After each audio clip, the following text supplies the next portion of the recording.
Bom dia, boa tarde, boa noite para você que está assistindo o DCC 057 Arquitetura de Computadores, agora na lista 2, exercício de número 6. Então vamos lá. Aumentar o tamanho de um buffer de previsão de desvios significa que é menos provável que dois desvios em um programa compartilhem o mesmo previsor. O único previsor realizando a previsão de uma única instrução de desvio, em geral, é mais preciso do que esse mesmo previsor servindo a mais de uma instrução de desvio. Então, liste uma sequência de ações de desvio, tomadas e não tomadas, que mostra um exemplo simples de compartilhamento de previsor de um bit que reduz a taxa de previsões incorretas. Aí na B é a mesma coisa, liste uma sequência de ações de desvios tomadas e não tomadas, que mostra um exemplo simples de como o compartilhamento de um previsor de um bit aumenta a taxa de previsões incorretas. Então, um é reduzir, o outro aumentar. E o terceiro, discutir por que se pode esperar que um conjunto de previsores de desvio aumente as previsões incorretas para as longas sequências de execução de instruções de programas reais. Então aqui, gente, vamos entender primeiro o que está acontecendo com a questão. A gente está falando o seguinte: tem um previsor de desvio. Esse previsor tem um número limitado de entradas. Então isso quer dizer que quando eu for indexar o valor do PC nessa minha cache, nesse meu buffer de previsão de desvio, eu posso me deparar com uma situação onde dois desvios diferentes, dois PCs diferentes, mapeiam na mesma entrada do meu buffer. Ora, são desvios diferentes e eles estão compartilhando uma mesma entrada. Isso não é bom. O ideal é que cada desvio tivesse sua entrada, mas pode acontecer pelo buffer ter um tamanho limitado e, eventualmente, pela aplicação ter um número grande de desvios. Então, o que ele quer fazer na sequência A é mostrar que, apesar desse compartilhamento acontecer, em algumas situações isso pode ser benéfico. Ele pode, ao invés de o que é assim, mais... que vem primeiro na nossa cabeça, né, o que é mais... fugiu a palavra, né? O que a gente acha que vai acontecer é que, com um buffer maior, a gente vai ter menor compartilhamento de desvios e, consequentemente, cada desvio vai ser previsto melhor, né, como eu falei agora há pouco. Mas isso é meio contra-intuitivo, né? Às vezes, eu estava procurando a palavra contra-intuitivo, achei. Então, às vezes, acontece o contrário. O compartilhamento ajuda. Né? Então, ele quer um exemplo em que esse compartilhamento ele reduz as previsões incorretas, ou seja, ele aumenta o acerto. Tá? Bom, aqui requer um pouquinho de imaginação, mas vamos imaginar o seguinte. Vamos imaginar como um previsor é de um bit. Acho que a chave para facilitar as coisas é o seguinte, né? É pensar que esse previsor é de um bit. Como é que funciona um previsor de um bit? Né? Vamos lembrar que a gente tem um previsor em que ou ele vai prever, ele pode começar prevendo que o desvio não é tomado. Se ele acerta, ele fica aqui. Se ele erra, ele muda a previsão dele. Acertou, continua prevendo como não tomado, errou, veio para cá, prever como não tomado. Então a chave para essa questão é a gente bolar um exemplo em que, sei lá, dois desvios, se fossem cada um com seu previsor separado, com sua linha direta na cache separada, eles fossem se dar muito mal. Mas, pelo fato de eles estarem compartilhando essa cache aqui, isso vai fazer com que, eventualmente, o erro de um leve ao acerto de outro. Acho que esse é o ponto aqui de entrada. Esse é o ponto de ideia. Né? Então, vamos pensar aqui no desvio 1. Desvio número 1. Esse desvio 1 aqui, a gente pode imaginar que ele vai ficar alternando entre desvio tomado, não tomado. tomado, não tomado, tomado, não tomado. Então, um previsor de um bit, o que ia acontecer com esse cidadão? Se a gente está inicializando ele como não tomado, ele ia errar a primeira, ia mudar a previsão para tomado, ia errar na segunda, ia mudar para não tomado, ia errar a terceira, ou seja, ele ia errar todas, se ele tivesse um previsor só dele. Então, a taxa de acerto dele seria de 0%, um previsor só dele. Aí vamos imaginar que o desvio número 2, ele seja o contrário aqui, né? Vamos ver se vai funcionar. Aqui, correndo o risco de, eventualmente, a minha resposta não funcionar, tá, gente? Estou fazendo aqui... Então, não tomado. Beleza, primeira vez ele vai acertar. Aí depois tomado, erra. Aí muda para cá. Aí depois não tomado, errou de novo. Previsão não tomado. Quer dizer, ele ia acertar a primeira, mas depois ia errar todas as demais. Né? Quer dizer, no final das contas, se você fosse fazer isso aqui um tempo tendendo ao infinito, é como se a taxa dos dois aqui fosse mais ou menos, ou aproximadamente 0%. Porque esse primeiro acerto aqui ia se diluir na longa sequência de erros aqui, esse cara ia tender para zero. Né? Esse cara seria zero, porque foi inicializado como não tomado, esse cara ia tender para zero. Né? Então, esse cara aqui, ter dois previsores, não ia ajudar nenhum dos dois.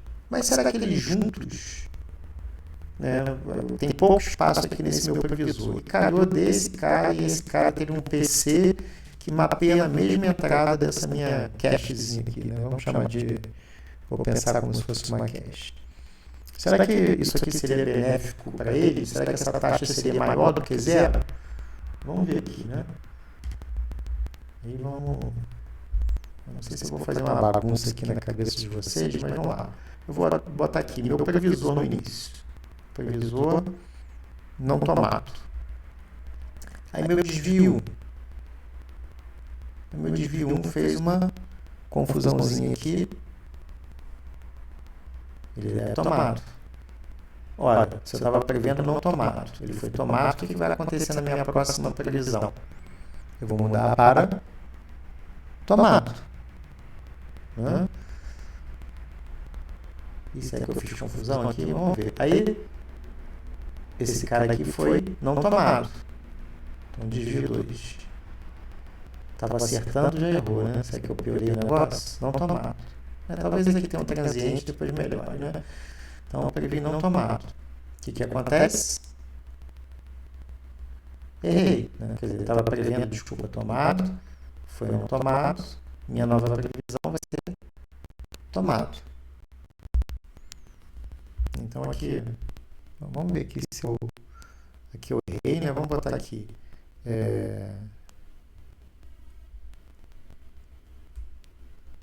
Aqui eu errei. Vou botar aqui erro, né? Aqui eu errei.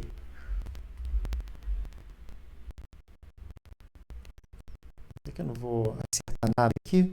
Bom, se eu errei, mudei minha previsão de... Aliás, aqui, o que eu fiz aqui, né? Previsão. O que aconteceu?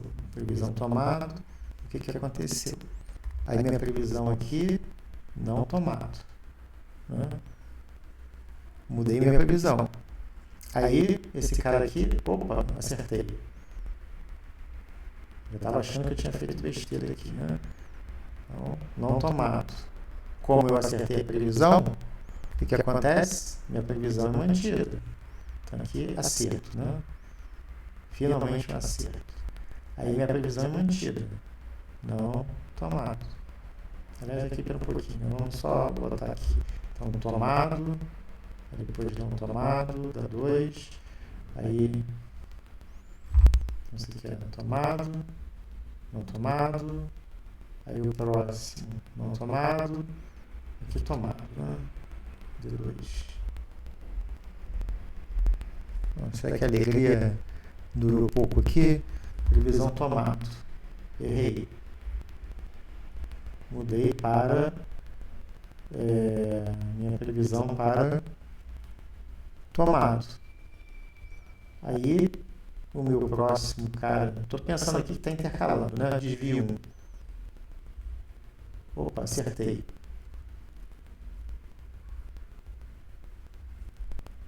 Acertei, o que eu faço? Minha previsão vai ser tomado. Aí desvio 2. O que acontece?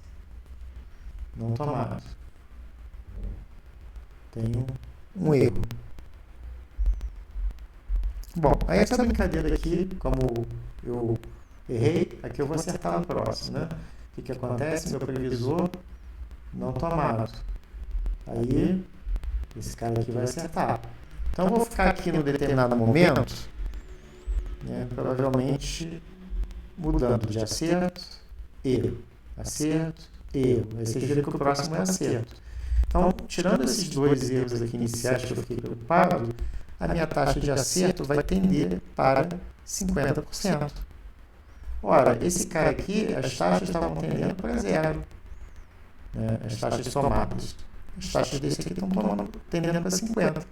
Então, nesse caso aqui, esse compartilhamento foi benéfico. Ele acabou reduzindo a taxa de previsões de 0 para 50%. Ou acertando a taxa de erros, né, de 100% para 50%. A taxa de acertos aumentando de 0 para 50%. Então, ele foi bom, né? Uma boa previsão. Acaba sendo benéfico. Agora, será que isso sempre acontece? Nem sempre, né? Pode ser, vamos pensar aqui no caso contrário, né? Ao invés dos desvios ficarem se alternando, vamos imaginar aqui que o desvio 1 fosse sempre tomado. Então, tomado, e por aí vai. E o desvio 2 fosse sempre não tomado,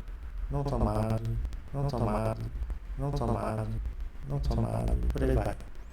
Então, nesse caso aqui, ter um previsor para cada um seria ótimo. Por quê? Porque, bom, tudo bem, ele ia errar aqui o primeiro, mas a partir daqui ia acertar. Então, esse cara aqui ia tender para 100% de acerto. Esse cara aqui ia acertar o primeiro e ia continuar aqui, 100% de acerto. Então, esses dois combinados aqui teriam um acerto de 100%, se cada um tivesse seu previsor. Mas se eles compartilhassem o previsor, o que iria acontecer? Vamos fazer aqui, né? Então, lá. A previsão no início, não tomado. Aí, desvio 1, tomado. O que esse cara faz? O previsor vai ser alterado para tomado, de não tomado para tomado. Desvio 2, acontece não tomado. O que esse previsor vai fazer? Como ele errou, não tomado. Aí, o desvio 1 executa, tomado. O previsor faz, prevê, tomado. Então, aqui, claramente, né, desvio 2 não tomado, previsor muda para não tomado. Então, aqui, claramente, esse cara vai tender para 0%. Um zero maior aqui, né? 0% de erro. Então, esse cara aqui piorou. Nessa situação, houve uma significativa piora nas situações aqui de tomar e não tomar. Bom, aí, se eu conseguir subir o mouse aqui, né, para ver aqui, discuta porque se pode esperar que o compartilhamento de previsores de desvio aumente as previsões incorretas para as longas sequências de execução de instruções de programas reais. Quer dizer, o que ele está falando aqui é que essa situação aqui tende a acontecer mais do que essa situação aqui, né? Por quê? Porque se um previsor está sendo compartilhado por um conjunto de instruções de desvio, durante a execução da aplicação, esses desvios eles não vão, na verdade, ficar sendo sempre os mesmos. Por quê? Porque você uma hora está executando um pedaço do código, outra hora está outro pedaço, e depois muda para outro.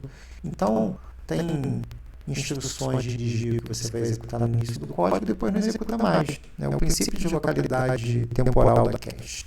Você está executando um código, uma instrução muito num determinado momento, daqui a pouco você passou por um outro pedaço do código e não executa mais o cara. E aí vai executar outros desvios diferentes. Então você vai mudando ao longo da execução o conjunto de desvios que estão mapeando uma mesma entrada. Eles vão ficar entrando e saindo. Então quando um desvio novo entra, ou quando um desvio novo deixa esse conjunto, é muito improvável que as ações anteriores, o que aconteceu antes com esses desvios e que refletem a história, né, o estado desses desvios, eles consigam prever o comportamento daquele desvio novo, ou desse novo conjunto de desvios, né, com a saída de um e a entrada de outro. Né? Então, esses desvios provavelmente eles vão começar a falhar muito até chegar a um estado de equilíbrio entre eles. Aí depois alguém sai e começa a falhar de novo até atingir um estado de equilíbrio. Então é muito mais provável que o efeito seja negativo, né, do que positivo. Mais ou menos o que aconteceu aqui. No início tem um transientezinho, né? Vai errando, e depois começa a acertar. Ou pelo menos acertar mais, acerta e erra. Então se você está colocando novos caras e tirando novos caras, você provavelmente vai ter esses transientes aqui com mais frequência. Essas situações de desequilíbrio, até que ele chega a um equilíbrio que vai ficar, bom, aqui com uma taxa de 50%, mas enfim, vai ficar acertando mais do que estava antes. Então, se você tem muitas saídas e entradas, você tem muitos transientes, e provavelmente você vai ter muitas situações de erro como essa. Então é isso, gente. Então, até uma próxima questão.